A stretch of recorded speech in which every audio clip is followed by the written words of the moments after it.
దేవుని సన్నిధిలో ఉన్నటువంటి వాడు, దేవుని ఆత్మతో నింపినటువంటి వాడు ప్రార్థనా శక్తిని కలిగి ఉంటాడు. స్తోత్రం చెప్పండి.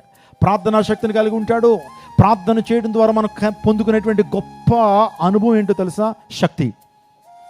ప్రార్థన చేయడం ద్వారా ఒక వ్యక్తి ఏం పొందుకుంటాడు తెలుసా? శక్తిని పొందుకుంటాడు. ఆ శక్తి ద్వారా పాపాన్ని జయించగలుగుతాడు. ఆ శక్తి ద్వారా దురాత్మ శక్తిని ఎదిరించగలుగుతాడు. సాతాను యొక్క అగ్ని బాణాలని సమర్థవంతంగా ఎదుర్కోగలుగుతాడు. ప్రార్థన ద్వారా వచ్చే శక్తి ద్వారా దురాత్మ శక్తుల మీద అధికారం కలిగి ఉంటే మాత్రమే కాకుండా రోగములను కూడా అణిచివేయగలుగుతాడు. అంత గొప్ప అధికారం ప్రార్థన ద్వారా వస్తుంది. ప్రార్థన అంటే చాలా చాలా నిర్వచనాలు నేను ఇస్తూ ఉంటాను. ప్రార్థన అంటే ఒక నిర్వచనం చెప్తున్నాను. Utilizing the power of God. దేవుని యొక్క శక్తిని వినియోగించడమే ప్రార్థన. ప్రార్థన అంటే దేవుని యొక్క సింహాసనాన్ని కదిలించుట.